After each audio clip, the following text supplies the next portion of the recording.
बेगम पुल पर कृपया दाएं बाएं देख के निकलें, गाड़ियां काफ़ी हैं। ये दोनों युवक भी जो जा रहे हैं काले टी शर्ट में।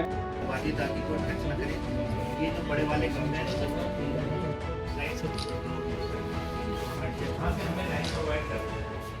आप तीसरी कांवड़ इस बार निकलवाएंगे कांवड़ यात्रा, तो एक्सपीरियंस आपको बहुत है। इस बार क्या नई चीज़ होने जा रही है जो 2 साल से डिफरेंट होगी? क्योंकि मुख्यमंत्री खुद यहाँ आकर पुष्प वर्षा करते हैं, ऐसे में भीड़ पहले से भी ज़्यादा हो सकती है क्योंकि सावन में बारिश भी रहेगी। तो क्या विशेष सतर्कता और क्या विशेष नई व्यवस्था?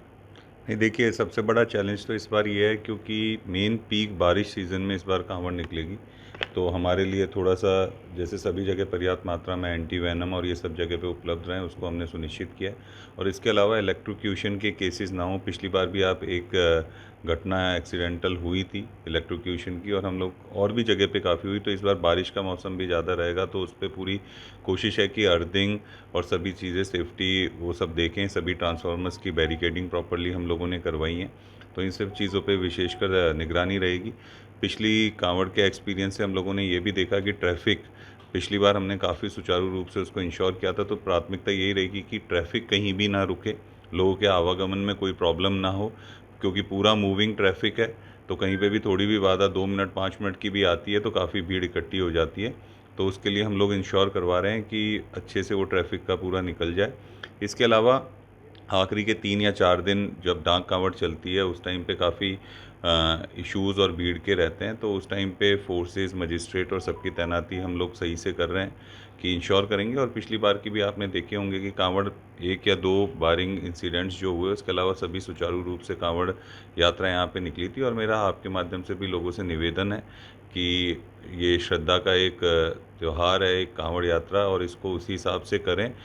डीजेस के लिए हमने रिक्वेस्ट किया जितने भी लोग जा रहे हैं, और दूसरी स्टेट से भी रिक्वेस्ट किया कि उस पर एक हाइट का जो भी है प्रतिबंध लगाएं, और जितना एक नॉर्मल हाइट निकल सकती है सभी जगह से जहां पे प्रॉब्लम्स ना हो या ट्रैफिक जैम ना हो, तो उसी हिसाब से उनको अनुमति मिलनी चाहिए।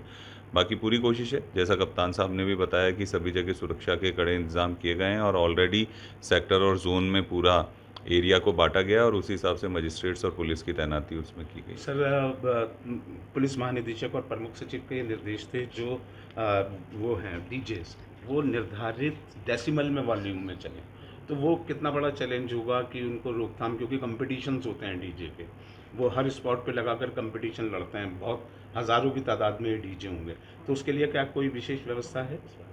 नहीं, देखिए, वापस से वही, जब इंटर स्टेट और इंटर डिस्ट्रिक्ट मीटिंग्स हुई थी, तो सभी जगह एक निर्धारित मानक सेट किए गए कि इतने डेसिबल के और इतनी हाइट के जनरली डीजेस लिए जाएं। तो उस पर ऑलरेडी सभी दूसरी स्टेट में भी और हमारे अगल बगल के जनपदों में भी थाना स्तर पर ये बैठक की गई है, और सभी आयोजकों को ये बताया गया है। उसके अलावा जितने भी शिविर लगेंगे उसमें भी जो परमिशंस दे रहे हैं, तो एक निर्धारित सीमा के साथ ही वो बजाएंगे वहाँ पे, उसकी भी परमिशन उसी हिसाब से दी जा रही है। रोड पे भी हमने प्राय ये देखा है कि रोड पे थोड़े आके डीजे या कोई भी जो भी शिविर के स्पीकर्स हैं वो लग जाते हैं, जिसकी वजह से ट्रैफिक थोड़ा सा बाधित होता है। तो इस बार हम इंश्योर करवा रहे हैं कि वो अंदर लगे, रोड पे कोई भी म्यूज़िक सिस्टम या कुछ भी ना लगे। और पूरी कोशिश यही है कि लो वॉल्यूम में और जिस हिसाब से एक श्रद्धा के साथ पूरी कांवड़ यात्रा निकले। अंतिम सवाल है सर, हर बार भीड़ बढ़ जाती है, इस बार कितना अनुमान आप लोग मान के चल रहे हैं कि 10%, 15% इतनी भीड़ कांवड़ियों की बढ़ सकती है? नहीं, देखिए, ऑन एन एवरेज हम मान के चलते हैं कि 10 से 15% भीड़ और जो भी है हर साल बढ़ रही है।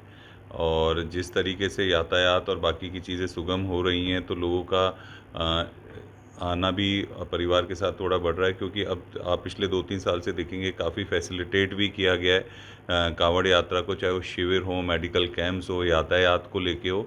तो हमारी उम्मीद है कि पिछली बार से कम 10 से 15% कांवड़ यात्रा में और प्रतिभागी बढ़ेंगे। सर, इनिशियल स्टेज पे रोड्स की जो प्रॉब्लम है, गड्ढों की प्रॉब्लम है, वो सबसे ज़्यादा आपको परेशान कर रही है।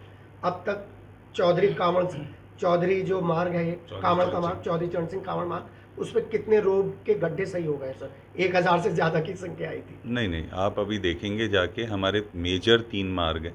आप देखते हैं, एक हमारा NH जो चलता ही है, इसके अलावा हमारा गंग नहर का पटरी मार्ग है, एक पूरा महादेव के लिए जो लोग जाते हैं लास्ट के 3 दिन में, वो नहर रजवाए के बगल में मार्ग है, और थोड़ा बहुत हमारे जो गढ़ जाते हैं वो डायरेक्टली मवाना से परीक्षित गढ़ होते हुए एक वो नहर के बगल का मार्ग है।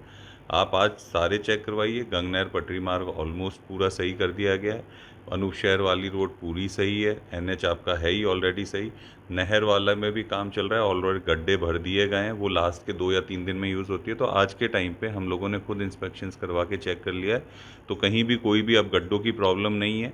कुछ जगह इंडिविजुअल कुछ 1 या 2 हो सकते हैं, उनका पैच वर्क भी कर रहे हैं, और लाइट्स की भी हम पर्याप्त व्यवस्था कर रहे हैं। अभी आपके गंगनहर पटरी मार्ग और इन पे लाइट्स लग रही है, क्योंकि अभी चालू लोग आना चालू होंगे अब, तो सभी व्यवस्थाएं पूर्ण है। किसी भी कांवड़िए को किसी भी टाइप की समस्या नहीं आएगी। पूरी कोशिश है कि जो भी माननीय मुख्यमंत्री जी के और शासन के निर्देश हैं उसको पूर्णतः अक्षर से हम पालन करवाएंगे। कितनी सुरक्षा की पुख्ता तैयारी है और कितना फोर्स इस बार आप लगाएंगे जो मेरठ की सीमा मुजफ्फरनगर से लग रही है पूरे कांवड़ यात्रा मार्ग पर? पूरे कांवड़ मार्ग पे 3000 से ज़्यादा पुलिसकर्मी तैनात हो रहे हैं। ड्यूटी चार्ट हमारे बन गए हैं। जो बाहर गैर जनपद से हमें पुलिस बल मिला है उसको भी तैनात किया गया। ट्रैफिक पुलिस, LIU, महिला पुलिस, जो हमारी एंटी सैबोटेज चेक टीम है, डॉग स्क्वाड है, सभी का उपयोग किया जाएगा, जिससे कि ये यात्रा सकुशल और सुरक्षित रूप से, निर्बाध रूप से संपन्न हो। सर, CCTV इस बार बड़े पैमाने पर आप लोग लगा रहे हैं, तीसरी आंख पर नज़र रहनी। DG सर भी आए थे तो सबने कहा कि वो लखनऊ से बैठ के मॉनिटरिंग करेंगे और आप लोगों का फोकस, DM सर और आप यहाँ आए, तो कितना बड़ा फोकस है, तीसरी आंख पर निगाह कितनी है? देखिए, लाखों का क्राउड है। ये जो कांवड़ यात्रा है ये पूरे जनपद के सभी लोगों की यात्रा है और सभी का इसमें योगदान रहता है, और इसी के चलते जो कैमरा हैं वो हम पुलिस के भी हैं जो लगे वो इस्तेमाल कर रहे हैं, नगर निगम के जो हमारे पूर्व से व्यापारियों के लगे हैं, साथ ही हमारे जो मीडिया कर्मी हैं या जो सहयोगी हैं उनके जो भी हमें कैमरा उपलब्ध हो रहे हैं उन सब का फीड हम लेंगे। एक कंट्रोल रूम बन रहा है जिसमें ये सभी IP बेस्ड कैमरा जो हैं इनका फीड आएगा और वो कहीं से भी, पूरे भारत में कहीं से भी बैठकर देखा जा सकता है, और हमारे जो आला अधिकारी हैं उनको भी ये फीड साझा किया जाएगा। इसका लाभ ये होगा कि इसमें निर्बाध रूप से यातायात प्रबंधन और सुरक्षा व्यवस्था में बहुत योगदान मिलेगा। इसके लिए मैं सभी मेरठ वासियों से भी निवेदन करूंगा कि अपने अपने कैमरास को अगर दुरुस्त नहीं है तो उसे ठीक करवा लें, उसका एंगल ऐसा रखें जिससे कि सड़क पे आने जाने वाले लोग उसमें दिखाई दें, और जो स्थानीय पुलिस बल आपसे सहयोग मांगता है कृपया उनका सहयोग करें। धन्यवाद। ये सर, जो आज कंट्रोल रूम का आपने निरीक्षण किया है उसके बाद आपने क्या व्यवस्था परखी है और क्या अंदाज़ा आपने लगाया है कि नई व्यवस्थाओं में और क्या क्या चीज़ होने वाली है?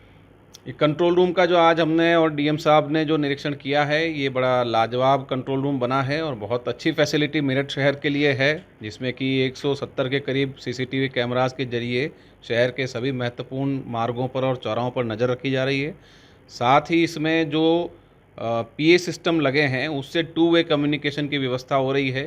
फीड देखने के बाद, CCTV के जो फीड आता है उसको देखने के बाद वापस निर्देश भी दिए जा सकते हैं चौराहों पर, जिससे कि यातायात प्रबंधन में हमारे जो पुलिसकर्मी लगे हैं या जो जनता का सहयोग हमें अपेक्षित है वो भी तत्काल रियल टाइम में हमको मिल सकता है। एक अंतिम सवाल सर ये है, हाथरस कांड जिस तरीके से हुआ और भगदड़ मची, 122 लोगों की वहाँ मौत हुई, यहाँ लाखों की भीड़ रहेगी, कहीं स्टॉपेज ना हो जाए, एक जगह जमावड़ा ना हो जाए, निर्देशिका भी जारी हुई है, उसको लेकर आप लोग किस तरीके से प्लानिंग पे कि क्राउड मैनेजमेंट इस तरीके का हो कि भीड़ एक जगह ना इकट्ठी हो और किसी अफवाह पर वो स्थिति ना पैदा हो? इसमें जितने भी लोग कांवड़ यात्रा में शामिल हैं, जितने कैंप आयोजक हैं, जो भी लोग सम्मिलित हैं, शहर के प्रतिष्ठित लोग इन यात्राओं में शामिल रहते हैं, उन सबसे हमारी वार्ता की गई है, सबसे संवाद स्थापित किया गया है। साथ ही उस दिन के लिए हम पूर्व से ही तैयारी कर रहे हैं। जैसा मैंने आपको बताया, पुलिस बल तैनात हो रहा है, बैरियर्स और यातायात स्कीम हमारी बनी है, या ट्रैफिक डाइवर्जन की स्कीम है, CCTV के जरिए निगरानी रखी जाएगी और PA सिस्टम के जरिए वापस हमारी बात लोगों तक पहुँचे इसकी भी व्यवस्था होगी। सभी महत्वपूर्ण लोगों के फ़ोन नंबर भी लिए गए हैं, उन हमारे पुलिस बल के भी नंबर उनको उपलब्ध करवाए गए हैं। और ये यात्रा जो है ये कई सालों से चलती आ रही है, बड़ी अच्छी सुदृढ़ व्यवस्था इसकी पूर्व में भी रही है, उसमें और टेक्नोलॉजी का उपयोग करके और बेहतर उसे किया जाएगा। और जिस प्रकार ये यात्रा हर साल अच्छे प्रकार से होती रही है, प्रयास रहेगा इस बार उससे और अच्छी होने। सर, ओगड़नाथ मंदिर के लिए क्या विशेष व्यवस्था है, क्योंकि वहाँ पर एक दिन में, एक रात में लाखों लोग जल अर्पण करेंगे? श्री ओगड़नाथ जी के मंदिर पर जो व्यवस्था पूर्व में रही है उसका हमने अवलोकन किया है। यहाँ तक कि मुख्य चीफ सेक्रेटरी साहब आए थे और DGP साहब आए थे, उन्होंने भी अवलोकन कर आवश्यक दिशा निर्देश दिए हैं। जो कैमराज हैं और जो आयोजक हैं उनसे वार्ता कर कंट्रोल रूम स्थापित किया जा रहा है वहाँ कैमराज का, और जो सारी व्यवस्था है वो दुरुस्त रहेगी। खासकर महिलाओं की सुरक्षा को लेकर और भीड़ नियंत्रण को लेकर विशेष नज़र रहेगी उस पे। For exclusive and insightful videos, subscribe to our new channel ABP Live Premium.